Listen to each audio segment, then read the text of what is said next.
트럼프의 말 한마디로 우리나라 환율은 또 올랐습니다.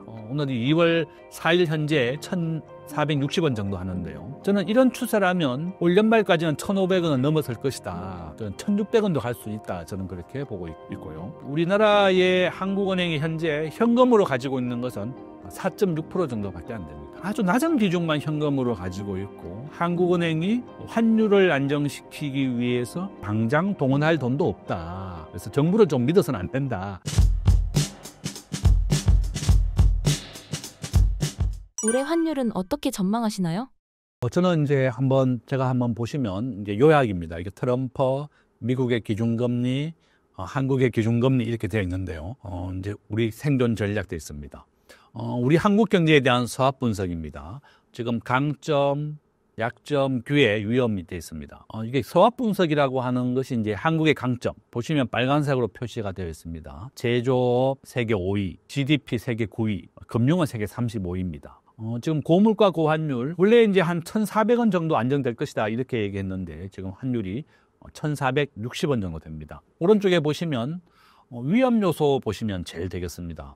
지금 한국의 외환위기나 금융위기가 온다고 하는 것이 바로 이 두 가지 한미통화스와프와 한일통화스와프가 없습니다. 우리가 한미통화스와프 2008년도에 우리가 600억 달러가 있었고 한일통화스와프는 더 많습니다. 700억 달러가 있었습니다. 우리가 일본이 정말 밉지만 한국 사람이 제일 미워하는 게 일본이지만 또 일본에 가장 많이 방문합니다. 1년에 1,500만 명 정도 방문하는데 일본과 우리가 한일 통화 스와프가 700억 달러가 있었는데요. 이것이 문재인 대통령 말기에 종료가 됐습니다.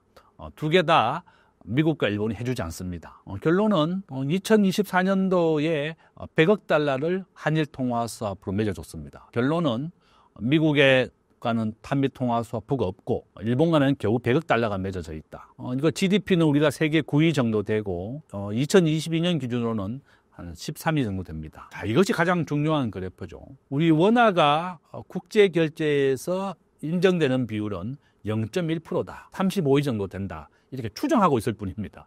순서 자체가 우리가 들어가 있지 않기 때문에 그렇다고 보고 있고 우리 원화는 그 누구도 받아주지 않는다는 걸 보여주고 있습니다. 우리가 GDP는 미국이 한 25% 정도 차지하고 국제금융에서는 미국이 60%를 차지합니다. 자, 이겁니다. 이것이 가장 중요한 외환보유고라든지 환율에 대한 상세한 설명을 해주는 그래프다. 이렇게 보시면 되겠고요. 우리나라 현재 4,157억 달러입니다. 한국은행 홈페이지에서 제가 만들어 온 겁니다. 가장 최신 자료로 만들어 왔는데요.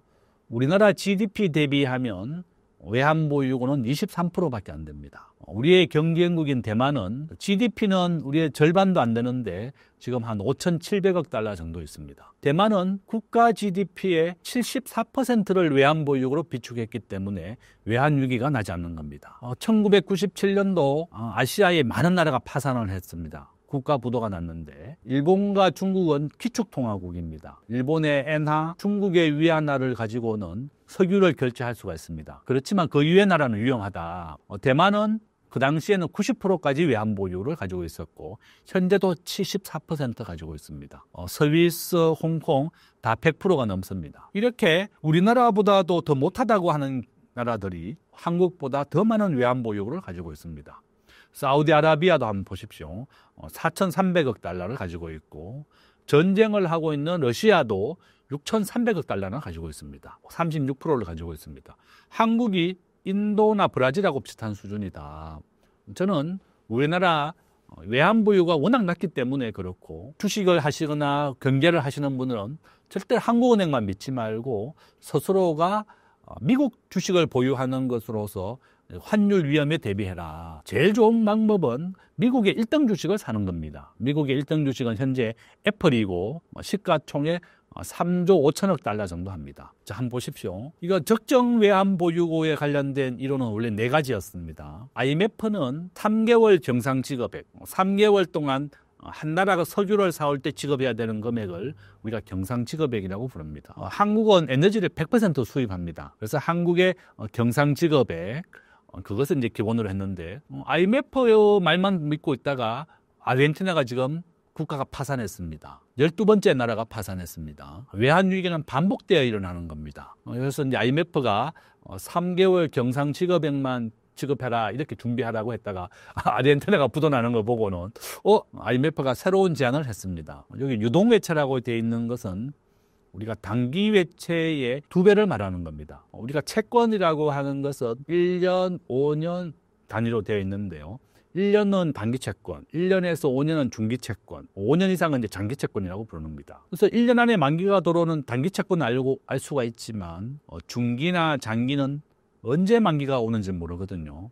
그래서 우리가 단기 채권의 2배를 유동외채라고 부릅니다. 충분하게 준비해라 이런 뜻입니다. 그래서 한국의 유동외채는 한 3천억 달러 정도 됩니다. 그 다음에 3개월 정상지급액, 우리나라가 매달 석유를 사오면서 결제하는 금액이 500억 달러에서 한 1,000억 달러 정도 됩니다. 기도티와 그린스펀은 한 4,500억 달러, 또 IMF가 새로이 제안한 것은 한 7천억 달러. 그다음 BIS 국제결제은행이 한국의 외환보유를 비축하라고 한 것은 9,200억 달러입니다. 그러니까 현재 우리나라는 국제결제은행이 비축하라고 한 것보다도 절반도 안 되는 외환보유를 가지고 있기 때문에 트럼프의 말 한마디로 우리나라 환율은 또 올랐습니다. 오늘이 2월 4일 현재 1,460원 정도 하는데요. 저는 이런 추세라면 올 연말까지는 1,500원은 넘어설 것이다. 저는 1,600원도 갈 수 있다. 저는 그렇게 보고 있고요. 우리나라의 한국은행이 현재 현금으로 가지고 있는 것은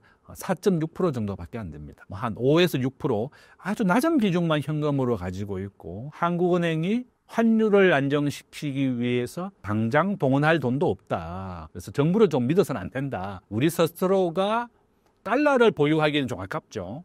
미국의 1등 주식 애플이라든지 우량한 주식을 사놓으면 애플은 매월 3개월마다 한 번씩 배당을 해줍니다. 배당을 해주고 작년에 미국의 애플이 한 35% 정도 올랐습니다. 미국의 우량한 주식은 평균 매년 30%씩 오릅니다. 그것 때문에 내가 애플을 사라는 거죠. 시가총액 1등입니다. 애플은 3조 5천억 정도 되고 우리 중고등학생 자녀가 애플 가진 사람들이 많습니다. 우리가 40대, 50대는 삼성을 많이 쓰지만 지금 전 세계에서 시장 점유율은 삼성이 1등, 애플이 2등 정도 되는데요. 재구매율은 애플이 85% 정도 됩니다. 애플을 한번 산 사람은 계속 반복해서 애플을 사고, 그다음에 애플은 전 세계 국제 결제에서 비자가 1등이고 애플페이가 2등입니다. 전 세계 결제 시장의 2등이다. 그 다음에 재구매율 얘기했었고, 그죠? 바로 이런 이유다. 애플은 지금 현재 예금도 받고 있습니다. 예금이 4.5% 해서 4억까지 받고 있습니다. 애플은 스마트폰을 만들지만 전 세계 스마트폰 이익의 90%는 애플이 가져갑니다. 삼성전자는 애플의 스마트폰을 팔아서 번 돈이 한 2, 3조밖에 안 되지만 애플은 매년 100조씩 돈을 벌어갑니다. 스마트폰을 팔아서 매년 100조씩 돈을 벌어간다. 스마트폰, 노트북, 모든 전자기기를 융합해서 여기서 돈을 벌어가는 겁니다. 결론은 이렇게 우량한 주식을 사는 것이 환율 방어에 가장 좋다 이렇게 말씀드리고, 이게 원달러 환율입니다. 원달러 회귀 분석을 보시면 환율은 계속 85% 확률로 우상향하게 되어 있습니다. 1970년 200원에서부터 시작해서 지금 현재 한 1,500원까지 왔습니다. 앞으로 1,600원, 1,700원, 1,800원 계속 오르게 되어 있습니다. 얼마 전에 브릭스 국가들, 브라질, 인도, 차이나, 러시아, 브릭스 국가가 모여서 달러를 대체하자 이렇게 회의를 했습니다. 그랬더니 트럼프가 얘기했습니다. 만약에 브릭스 국가가 달러를 대체하고자 한다 그러면 관세를 100% 부과하고 미국과 교역을 단절시키겠다. 달러가 전 세계에서 결제되는 비중은 지금 현재 60에서 70% 정도 되고 유로화가 20%밖에 안 됩니다. 그다음에 파운드화, 엔화, 위안화 순서인데 이런 나라들은 한 3% 정도밖에 안 됩니다. 결론은 달러가 전 세계에서 압도적으로 결제되고 있다. 브릭스 국가가 미국을 대체하려고 해도 대체할 수가 없는 겁니다. 미국은 소비의 국가입니다. 미국은 왜 이렇게 달러 패권을 중요시하는가 하면요, 우리가 세뇨리지란 말을 씁니다. 우리가 100달러짜리, 100달러라 그러면 우리가 15만 원 정도 됩니다. 15만 원짜리를 발행하는데 한 100원 정도밖에 안 됩니다. 100원으로 100달러를 만들어서 이것을 전 세계에서 물건을 사올 수 있는 겁니다. 그러니까 미국이 적자라고 하더라도 발권력이 있는 겁니다. 자국의 화폐를 가지고서 전 세계에서 통용되는 화폐의 역할을 할 수 있기 때문에 바로 달러 패권입니다. 바로 미국이 강한 것이다. 이라크 전쟁의 가장 중요한 것도 이라크가 석유 결제를 달러로 하지 않고 러시아 루블로 하려고 했다, 이런 얘기가 있습니다. 그래서 표면적으로는 이라크가 살상 무기를 만들고 전쟁에 대한 위험 때문에 이제 미국이 공격했다, 이렇게 얘기하지만 더 중요한 이면에는 이렇게 달러 패권에 도전했기 때문에 전쟁을 했다, 이런 얘기입니다. 결론은 브릭스 국가들, 브라질, 인도, 러시아, 그 어떤 나라가 과연 미국에 지금 도전할 수 있겠느냐. 뭐 국방력도 마찬가지고 그런 이유입니다. 미국도 마찬가지죠. 세뇨리지. 본인들은 국방력도 세계 1위고 캐나다와 멕시코 등에 대해서도 이렇게 달러 발권력을 통해서 엄청나게 본인들 큰 혜택을 받고 있다. 요점은 우리 대한민국이 어쨌든 글로벌 주식 비중에서는 미국이 60이고 한국은 1.5%밖에 안 되기 때문에 우리가 미국과 친하게 지낼 수밖에 없습니다. 우리가 이문열의 유명한 책이 있습니다. 우리들의 일그러진 영웅이라고 되어 있는데요. 거기 보면 이제 그 주인공 친구 엄석대라는 친구입니다. 엄석대가 깡패입니다. 그러니까 그 친구한테 안 맞고 잘 지내려면 친하게 지낼 수밖에 없고 다반지를 보여줘야 되는 겁니다. 우리 대한민국이 아직은 미국 주한미군이 한 3만 명 정도 있으면서 우리나라를 지켜주고 있습니다. 결론은 국가 안보가 가장 중요하고 그다음에 경제 문제입니다. 지금 현재 트럼프 대통령으로 인해서 우리가 국가 안보, 경제에 대해서 이 두 가지가 가장 심각한데요. 우리가 미국과 친하게 지낼 수밖에 없습니다. 일단 주한미군이 있음으로 인해서 한국의 국가 안보가 크게 기여가 되고 있고, 또 경제 면으로 우리는 작년에 미국에 88조 흑자입니다. 엄청나죠? 우리나라가 매년 1000조를 수출하고 900조를 수입하는데요. 매년 100조씩 흑자입니다. 근데 미국에서만 작년에 80조 원 흑자가 났습니다. 압도적으로 우리가 미국에서 돈을 남기고 있는 겁니다. 미국에 수출하는 것은 자동차 부품, 석유화학, 반도체, 배터리입니다. 5개가 미국의 주요한 수출 품목인데 이거 팔아서 번 돈으로 미국의 석유를 사오는 겁니다. 그런데 팔아서 번 돈 이익이 지출한 것보다 더 많기 때문에 우리가 미국산 석유를, 미국산 가스를 사줘야 되는 겁니다. 트럼프가 우리나라의 방위비를 9배 올려달라, 이렇게 얘기했습니다. 그래서 우리가 이런 흑자폭을 줄여서 한국이 절대로 이익을 많이 남기지 않는다는 걸 보여줘야 된다. 저는 그렇게 보고 있고요. 달러는 앞으로 계속 오른다. 개인들은 절대로 한국은행이 세계 9위의 외환보유고다, 이렇게 자랑을 하지만 절대 믿어서 안 된다는 겁니다. 저는 그것이 가장 중요하다. 아까 말씀드린 것처럼 우리가 외환보유고 한국은행 홈페이지에 보면 외환보유고라고 딱 치면 기사가 나옵니다. 지금 현재 외환보유고 1등은 중국입니다. 3조 달러를 가지고 있습니다.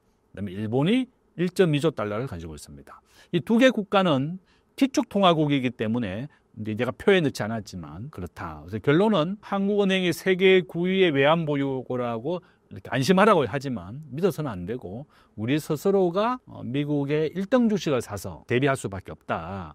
그렇게 말씀드리고, 제가 앞에서 아까 주가와 은행 이자가 왜 중요한지 이제 이 그래프가 보여주는 겁니다. 주가와 주요 변수 상관관계라고 되어 있는데요. CD 금리라고 하는 것이 바로 은행 이자입니다. 마이너스 0.8의 반대 관계가 있습니다. 은행 이자가 내리게 되면 집값은 오른다는 뜻입니다. 은행 이자가 CD 금리다, 이렇게 보시면 되겠고, 마이너스라고 되는 것은 반대의 관계가 있는 것이고, 플러스는 똑같은 정의 관계가 있다는 뜻입니다. 똑같이 올라간다는 뜻이죠. 그래서 집값이 오르면 주가도 오르는 것이고, 서울 집가, 외환보유고 다 되어 있습니다. 그래서 결론은 은행 이자만 내리게 된다면 주가라든지 부동산도 다시 오르게 되어 있다. 한국은행이 아마 환율만 저는 안정된다면 우리나라의 기준금리 3.0%입니다. 더 내리게 되어 있습니다. 이와 같이 한국은행이 기준금리를 인하하게 되면 사람들이 더 많은 집을 사려고 할 것이고 주식을 사려고 합니다. 삼성전자도 더 많은 반도체를 구매해서 시설 투자를 하게 되는 겁니다. 네이버나 카카오 같은 이런 IT 기업들도 은행의 기준금리가 내리게 되면 투자를 많이 할 수가 있습니다. 은행이 낮은 금리로 대출을 받아서 투자를 하게 되는 거죠. 그래서 이런 IT 기업들은 미국의 기준금리와 한국의 기준금리가 인하되게 되면 크게 오른다. 당초에는 2025년도는 당연히 기준금리를 내려야 되는데 트럼프의 이런 정책 때문에 미국이 기준금리를 인하 못하고 있고, 한국은행은 인하를 하고 싶어도 환율이 1,470원, 1,500원을 육박하니까 못 올리고 있는 겁니다. 바로 그런 이유고, 아르헨티나는 지금 현재 기준금리가 100%입니다. 튀르키예로 이름 바뀌었는 터키는 기준금리 30%입니다. 누가 아르헨티나에 가서 투자하겠느냐. 100% 이자를 주더라도. 그래서 결론은 우리가 은행 이자만 내린다 그러면 부동산과 주가는 다시 또 크게 오른다. 또 이렇게 말씀을 드리겠습니다.